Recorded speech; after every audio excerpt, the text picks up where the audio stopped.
Good morning students. ਪਿਛਲੀ video ਦੇ ਵਿੱਚ ਆਪਾਂ ਆਪਣੀ ਸਾਹਿਤਕ ਰੰਗ ਪਾਠ ਪੁਸਤਕ ਦਾ ਪਾਠ ਪਹਿਲਾ ਜੋ ਕਿ ਇੱਕ ਕਹਾਣੀ ਹੈ ਤੇ ਜਿਸ ਦਾ ਨਾਮ ਹੈ ਇੱਕ ਸਧਾਰਨ ਆਦਮੀ ਉਹ ਸ਼ੁਰੂ ਕੀਤੀ ਸੀ। ਅੱਜ ਮੈਂ ਤੁਹਾਨੂੰ ਇਸ ਕਹਾਣੀ ਬਾਰੇ ਥੋੜਾ ਦੱਸ ਕੇ ਬੱਚੇ ਆਪਾਂ ਇਸ ਦੇ ਅਗਲੇ ਪੇਜ ਪੜ੍ਹਨੇ ਸ਼ੁਰੂ ਕਰਾਂਗੇ। ਇਸ ਕਹਾਣੀ ਦੇ ਵਿੱਚ ਬੱਚੇ ਸਾਨੂੰ ਕੀ ਦੱਸਿਆ ਗਿਆ ਸੀ ਕਿ ਇੱਕ ਜਿਉਣਾ ਹੁੰਦਾ, ਮਤਲਬ ਇਹਦੇ ਦੋ ਮੇਨ ਪਾਤਰ ਹੁੰਦੇ ਹਨ, ਜਿਉਣਾ ਤੇ ਸੱਦਾ ਸਿੰਘ। ਜਿਉਣਾ ਜਿਹੜਾ ਹੁੰਦਾ ਉਹ 50 ਸਾਲ ਦਾ ਬੰਦਾ ਹੁੰਦਾ, ਸਿੱਧਾ ਸਾਦਾ ਕਿਸਾਨ ਹੁੰਦਾ ਤੇ ਉਹਦੇ ਮਨ 'ਚ ਕੋਈ ਹੀਰ ਫੇਰ ਨਹੀਂ ਹੁੰਦਾ।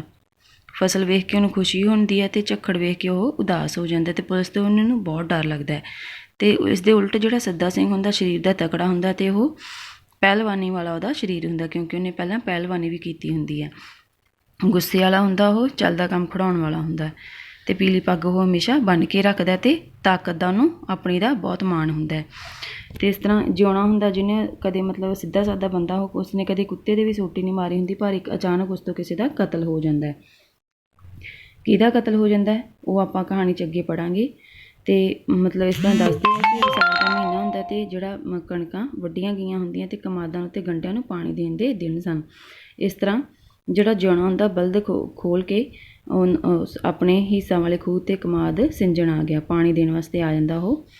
ਅਤੇ ਜਿਹੜਾ ਸੱਦਾ ਸਿੰਘ ਹੁੰਦਾ ਉਹ ਮਤਲਬ ਰਾਤ ਹੁੰਦੀ ਹੈ, ਸੱਦਾ ਸਿੰਘ ਹੁੰਦਾ ਉਹਦੇ ਕੰਨ ਵੀ ਖੂਹ ਵੱਲ ਹੀ ਹੁੰਦੇ ਆ। ਅਤੇ ਜਦੋਂ ਉਹਨੂੰ ਪਤਾ ਲੱਗਦਾ ਕਿ ਉਹਨੂੰ ਖੂਹ ਜੋੜਨ ਦੀ ਵਾਰੀ ਮਤਲਬ ਉਹਨੂੰ ਆਵਾਜ਼ ਆਉਂਦੀ ਹੈ ਤਾਂ ਉਹ ਦੇਖਣ ਲਈ ਤੁਰ ਪੈਂਦਾ। ਉਸਨੂੰ ਪਤਾ ਹੁੰਦਾ ਕਿ ਜਿਉਣਾ ਜਿਹੜਾ ਉਹ ਆਪਣੇ ਖੇਤਾਂ ਨੂੰ ਪਾਣੀ ਦੇਣ ਆਇਆ ਅਤੇ ਇਸ ਤਰ੍ਹਾਂ ਉਹ ਉਹਨੂੰ ਰੋਕਣ ਲਈ ਆਉਂਦਾ। ਇਸ ਤਰ੍ਹਾਂ ਉਹਨਾਂ 'ਚ ਕਾਫੀ ਗੱਲਬਾਤ ਹੁੰਦੀ ਹੈ। ਉਹ ਜਿਉਣੇ ਨੂੰ ਰੋਕਣ ਦੀ ਕੋਸ਼ਿਸ਼ ਕਰਦਾ ਪਰ ਜਿਉਣਾ ਵੀ ਰੁਕਦਾ ਨਹੀਂ। ਅਤੇ ਇਸ ਤਰ੍ਹਾਂ ਆਪਾਂ ਇਸਦਾ ਮਤਲਬ ਇਸ ਤਰ੍ਹਾਂ ਉਹਨੂੰ ਰੋਕਣ ਦੀ ਕੋਸ਼ਿਸ਼ ਕਰਦਾ, ਉਹਨਾਂ 'ਚ ਕਾਫੀ ਗੱਲਬਾਤ ਹੁੰਦੀ ਹੈ। ਅੱਗੇ ਉਹ ਕੀ ਕਹਿੰਦਾ ਸੱਦਾ ਸਿੰਘ ਜਿਉਣੇ ਨੂੰ ਕਿ ਮੈਂ ਖਿਲਾਊਂ ਮੈਂ ਜਿਹਨੇ ਅੱਗੇ ਖਿਲਾਏ ਨੇ। ਮਤਲਬ ਉਹ ਕੀ ਕਹਿੰਦਾ ਕਿ ਮੈਂ ਤੁਹਾਡੇ ਬਲਦ ਮੈਂ ਖਿਲਾਊਂਗਾ ਜਿਵੇਂ ਜਿਹਨੇ ਅੱਗੇ ਵੀ ਖਿਲਾਏ। ਮਤਲਬ ਕਿ ਉਹ ਬਹੁਤ ਪਹਿਲਾਂ ਵੀ ਬਹੁਤ ਵਾਰੀ ਉਹਨਾਂ ਨੂੰ ਰੋਕਣ ਦੀ ਕੋਸ਼ਿਸ਼ ਕਰ ਚੁੱਕਿਆ ਹੁੰਦਾ ਅਤੇ ਰੋਕਿਆ ਵੀ ਹੁੰਦਾ ਉਹਨੇ। ਅਤੇ ਸੱਦਾ ਸਿੰਘ ਸੋਟੀ ਤੱਕ ਵੀ ਲੈ ਕੇ ਨਹੀਂ ਸੀ ਆਇਆ, ਕਿਉਂਕਿ ਉਹ ਕਾਹਲੀ ਨਾਲ ਆ ਜਾਂਦਾ, ਸੁੱਤਾ ਪਿਆ ਹੁੰਦਾ ਉਹ। ਅਤੇ ਜਦੋਂ ਉਹਨੂੰ ਬਲਦ ਬੋਲਣ ਦੀ ਮਤਲਬ ਆਵਾਜ਼ ਆਉਂਦੀ ਹੈ ਤਾਂ ਉਹ ਭੱਜ ਕੇ ਖੇਤਾਂ ਵੱਲ ਨੂੰ ਚਲਿਆ ਜਾਂਦਾ। ਉਹ ਸੋਟੀ ਤੱਕ ਵੀ ਨਹੀਂ ਲੈ ਕੇ ਆਇਆ ਸੀ, ਨਾ ਹੀ ਉਸਨੂੰ ਲੋੜ ਸੀ। ਜਿਉਣੇ ਹੋਰਾਂ ਦੋਹਾਂ ਨੂੰ ਉਹ ਸਮਝਦੇ ਕੀ ਸੀ, ਖਾਧੀ ਪੀਤੀ ਰੋਟੀ ਜੋ ਚਾਹੁੰਦਾ ਦੋਹਾਂ ਨੂੰ ਹੀ ਸਿਰ ਪੜਾ ਕੇ ਮਾਰ ਦਿੰਦਾ। ਅੱਗੇ ਉਹਨੇ ਕਿੰਨੀ ਵਾਰੀ ਉਹ ਦਬਕਾਏ ਹੋਏ ਸਨ, ਉਹਨਾਂ ਦੀ ਤਾਕਤ ਕੀ ਸੀ ਉਸਦੇ ਸਾਹਮਣੇ ਅੜ ਖਲੋਣ। ਉਸਨੂੰ ਆਪਣੀ ਤਾਕਤ ਉੱਤੇ ਪੂਰਾ ਭਰੋਸਾ ਸੀ। ਜਿਉਣੇ ਹੋਰੀ ਸੱਦਾ ਸਿੰਘ ਦੇ ਦੁਖੀ ਕੀਤੇ ਪਏ ਸਨ, ਰੋਜ਼ ਤੰਗ ਕਰਦਾ ਅਤੇ ਤੁਰਦਾ ਕੰਮ ਖਿਲਾਰ ਦਿੰਦਾ ਰੱਬ ਹੀ ਬਣਿਆ ਹੋਇਆ ਸੀ। ਸੱਦਾ ਸਿੰਘ ਨੇ ਹੈਂਕੜ ਨਾਲ ਬੋਲ ਹੀ ਮੂੰਹੋਂ ਕੱਢਿਆ ਸੀ ਕਿ ਲੱਖ ਸਾਊਆਂ ਦਾ ਸਾਊ ਜਿਉਣਾ ਅੱਗ ਬਬੂਲਾ ਹੋ ਗਿਆ ਅਤੇ ਡਰ ਦੀ ਅੰਨੀ ਸ਼ਕਤੀ ਨਾਲ ਕਾਲਾ ਕਹਿਰ ਬਣ ਗਿਆ। ਉਸਨੇ ਕਹੀ ਚੁੱਕੀ ਅਤੇ ਬਿਜਲੀ ਵਰਗੀ ਤਾਕਤ ਨਾਲ ਸੱਦਾ ਸਿੰਘ ਦੇ ਸਿਰ ਵਿੱਚ ਮਾਰੀ। ਖੂਹ ਚੜਾਊ ਇਹ ਸਾਡਾ ਏ, ਬਲਦ ਖੋਲ੍ਹੋ ਬਲਦ। ਉਹ ਦੰਦ ਕਰੀਚ ਰਿਹਾ ਸੀ ਅਤੇ ਲੱਖਾਂ ਕਰੋੜਾਂ ਸੱਪਾਂ ਜਿੰਨੀ ਜ਼ਹਿਰ ਨਾਲ ਭਰ ਗਿਆ ਸੀ। ਹੁਣ ਉਹ ਇੱਕ ਚੰਡਾਲ ਸੀ, ਉਸਦੀਆਂ ਅੱਖਾਂ ਲਟਾ ਕੇ ਕਾਲੀ ਅੱਗ ਬਣ ਗਈਆਂ ਸਨ।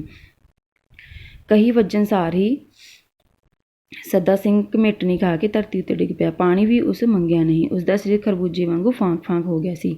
ਕਹੀ ਏਕਣ ਵੱਜੀ ਸੀ ਜਿਵੇਂ ਕਿ ਉਹ ਸਿਰ ਵਿੱਚ ਨਹੀਂ ਮਿੱਟੀ ਦੇ ਭਾਂਡੇ ਵਿੱਚ ਵੱਜੀ ਹੋਵੇ। ਚਿੱਕੜ ਵਾਂਗੂ ਉਸਦਾ ਚਿਹਰਾ ਲੱਥ-ਪੱਥ ਹੋ ਗਿਆ ਸੀ। ਲਹੂ ਦੀਆਂ ਤਤੀਰੀਆਂ ਉਸਦੀ ਚਿੱਟੀ ਕੱਚ ਤੱਕ ਪਹੁੰਚ ਗਈਆਂ।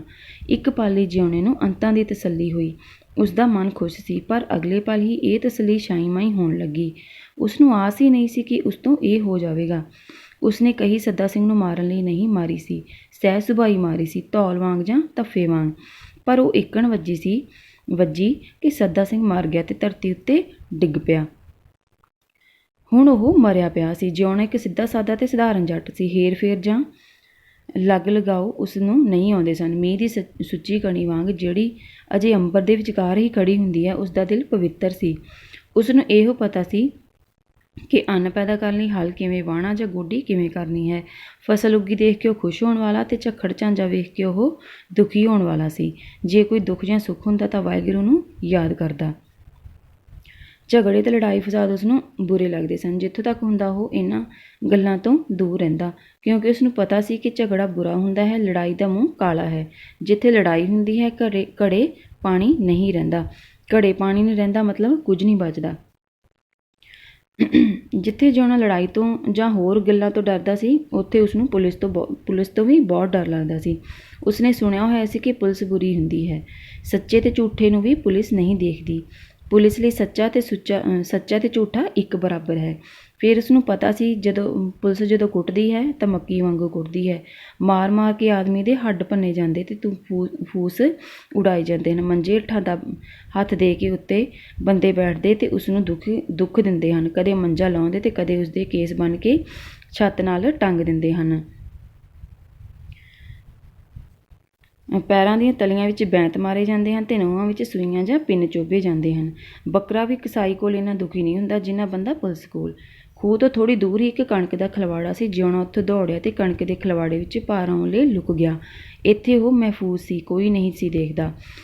ਪਰ ਜਿਉਣਾ ਅਗਲੇ ਪਲ ਹੀ ਥਲ-ਪਥਲ ਹੋ ਗਿਆ। ਉਸਨੂੰ ਚੈਨ ਨਹੀਂ ਸੀ। ਉਸਨੂੰ ਆਪਣੇ ਚਾਰ ਚੁਫੇਰੇ ਪੁਲਿਸ ਹੀ ਪੁਲਿਸ ਦਿਸਣ ਲੱਗੀ। ਪੁਲਿਸ ਜਦੋਂ ਆਉਂਦੀ ਹੈ ਤਾਂ ਪੱਤਾ ਛਾਣਦੀ ਤੇ ਖੂੰਜਾ ਟੋਂਦੀ ਹੈ। ਬੰਦਾ ਭਾਵੇਂ ਕਿਤੇ ਹੋਵੇ, ਪੁਲਿਸ ਭਾਲ ਲੈਂਦੀ ਹੈ। ਜਿਉਣਾ ਉੱਥੋਂ ਉੱਠਿਆ ਤੇ ਫੇਰ ਬਾਹਰ ਆ ਗਿਆ। ਖਲਵਾੜੇ ਵਿੱਚ ਲੁਕਿਆ ਉਹ ਸਭ ਨੂੰ ਨਜ਼ਰ ਆਉਂਦਾ ਸੀ। ਉੱਥੋਂ ਥੋੜ੍ਹੀ ਦੂਰ ਹੀ ਸ਼ਹੀਦਾਂ ਵਾਲਾ ਖੂਹ ਸੀ। ਜਿਉਣਾ ਉੱਥੋਂ ਤੁਰਿਆ ਤੇ ਵੱਡਾਂ ਵਿੱਚੋਂ ਦੌੜਦਾ ਸ਼ਹੀਦਾਂ ਵਾਲੇ ਆ ਗਿਆ। ਸ਼ਹੀਦਾਂ ਵਾਲੇ ਖੂਹ 'ਤੇ ਇੱਕ ਚੁੱਗੀ ਬਣੀ ਹੋਈ ਸੀ। ਚੁੱਗੀ ਕਾਫੀ ਡੂੰਘੀ ਸੀ।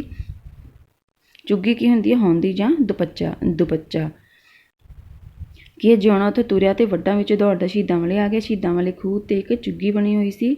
ਚੁੱਗੀ ਕਾਫੀ ਡੂੰਘੀ ਸੀ। ਆਮ ਕਰਕੇ ਚੁੱਗੀ ਵਿੱਚ ਪਾਣੀ ਜਮ੍ਹਾਂ ਰਹਿੰਦਾ ਸੀ, ਪਰ ਅੱਜ ਉਹ ਖਾਲੀ ਸੀ। ਥੋੜ੍ਹਾ ਬਹੁਤ ਚਿੱਕੜ ਜਾਂ ਇੱਟਾਂ ਵੱਟੇ ਹੋਣਗੇ। ਜਿਉਣਾ ਇੰਨਾ ਘਾਬਰਿਆ ਤੇ ਇੰਨਾ ਡਰਿਆ ਹੋਇਆ ਸੀ ਕਿ ਆਪਣਾ ਆਪ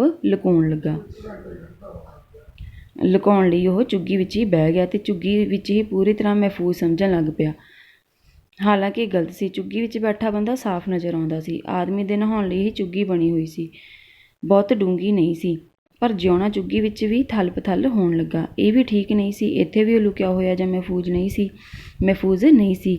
ਸਭ ਨੂੰ ਨਜ਼ਰ ਆਉਂਦਾ ਸੀ। ਖੂਹ ਦੇ ਵਿੱਚ ਛੋਟੇ ਬਿਰਛ ਬੂਟੇ ਉਸਨੂੰ ਰਹਿ ਕੇ ਘੂਰ ਰਹੇ ਸਨ ਤੇ ਉਸਨੂੰ ਘਿਰਣਾ ਕਰਦੇ ਸਨ। ਖੂਹ ਵੀ ਭਾਵੇਂ ਚੁੱਪ ਸੀ, ਪਰ ਸਾਰੀ ਗੱਲ ਤੋਂ ਵਾਕਫ ਸੀ। ਟਿੰਡਾਂ ਵੀ ਤੇ ਪਾੜਸ਼ਾ ਵੀ ਸਾਰੀ ਗੱਲ ਤੋਂ ਜਾਣੂ ਸਨ। ਚੁੱਪ-ਚਪੀਤੀ ਟਿਕੀ ਰਾਤ ਵੀ ਸਾਰੀ ਗੱਲ ਦੀ ਭੇਤਣ ਸੀ। ਅੰਬਰ ਉੱਤੇ ਤਾਰੇ ਵੀ ਜੋ ਟਸ-ਟਸ ਕਰ ਰਹੇ ਸਨ, ਸਾਰਾ ਕੁਝ ਹੀ ਜਾਣਦੇ ਤੇ ਸਗੋਂ ਮੁਸਕਰਾਉਂਦੇ ਸਨ। ਚੰਨ ਨੂੰ ਸਾਰਾ ਪਤਾ ਸੀ। ਆਖਰ ਜਿਉਣਾ ਚੁੱਗੀ ਵਿੱਚ ਵੀ ਸ਼ਾਂਤ ਹੋ ਕੇ ਬਹਿ ਨਾ ਸਕਿਆ। ਝੱਟ ਹੀ ਬਾਹਰ ਆ ਗਿਆ। ਹੁਣ ਜਿਉਣਾ ਕਿੱਥੇ ਜਾਵੇ ਉਸਨੂੰ ਪਤਾ ਨਹੀਂ ਸੀ। ਜਿੰਨਾ ਚਿਰ ਰਾਤ ਸੀ, ਜਿਉਣਾ ਸਮਝ ਰਿਹਾ ਸੀ ਹਰ ਕੋਈ ਉਸਨੂੰ ਦੇਖਦਾ ਤੇ ਉਸਦਾ ਪਿੱਛਾ ਕਰਦਾ ਹੈ। ਜਦੋਂ ਸਵੇਰ ਹੋਈ ਤਾਂ ਪੱਬਾਂ ਭਾਰ ਉੱਚਾ ਹੋ ਕੇ ਸੂਰਜ ਉਸ ਵੱਲ ਦੇਖਣ ਲੱਗਿਆ। ਜਿਉਣਾ ਸੋਚਣ ਲੱਗਾ ਕਿ ਹੁਣ ਉਹ ਲੁਕਿਆ ਹੋਇਆ ਹੈ। ਦੁਨੀਆ ਵਿੱਚ ਕੋਈ ਵੀ ਹੁਣ ਉਸਨੂੰ ਨਹੀਂ ਦੇਖਦਾ। ਜਿਉਣਾ ਘਰ ਆਇਆ ਤੇ ਆ ਕੇ ਏਕਣ ਬਹਿ ਗਿਆ ਜਿਵੇਂ ਫਸਲ ਸਿੰਜ ਕੇ ਜਾਂ ਗੋਡੀ ਕਰਕੇ ਆਇਆ ਹੋਵੇ। ਹੁਣ ਉਹ ਬਿਲਕੁਲ ਠੀਕ ਸੀ। ਉਸਦੇ ਅੰਦਰ ਪੂਰੀ ਚੈਨ ਨਜ਼ਰ ਆ ਰਹੀ ਸੀ। ਪਰ ਇਹ ਚੈਨ ਅਸਲ ਵਿੱਚ ਬੇਚੈਨੀਆਂ ਦੀ ਸਿਖਰ ਸੀ। ਉਸਦੇ ਮਨ ਦੀਆਂ ਤਹਿਆਂ ਵਿੱਚ ਤੂਫਾਨ ਆਇਆ ਹੋਇਆ ਸੀ। ਸਿਰਫ ਸਤਹ ਚੁੱਪ ਸੀ। ਉਸਨੇ ਪੱਗ ਉਤਾਰੀ ਤੇ ਕੰਘਾ ਕਰਨਾ ਸ਼ੁਰੂ ਕੀਤਾ। ਫਿਰ ਪੱਗ ਉਤਾਰੀ ਤੇ ਫਿਰ ਕੇਸ ਵਾਹੁਣ ਲੱਗਾ। ਵਾਰ-ਵਾਰ ਜਿਉਣਾ ਪੱਗ ਉਤਾਰਦਾ ਤੇ ਕੇਸ ਵਾਹੁੰਦਾ। ਉਸਦੇ ਮਨ ਵਿੱਚ ਅਚਵੀ ਜਾਂ ਅਗਨੀ ਲੱਗੀ ਹੋਈ ਸੀ। ਲਾਟਾਂ ਭੜਕ ਰਹੀਆਂ ਸਨ। ਕਿੰਨੀ ਵਾਰ ਜਿਉਣੇ ਨੇ ਮੁੜ ਆਪਣੇ ਕੇਸ ਵਾਹੇ। ਉਸਨੂੰ ਟੇਕ ਨਹੀਂ ਸੀ।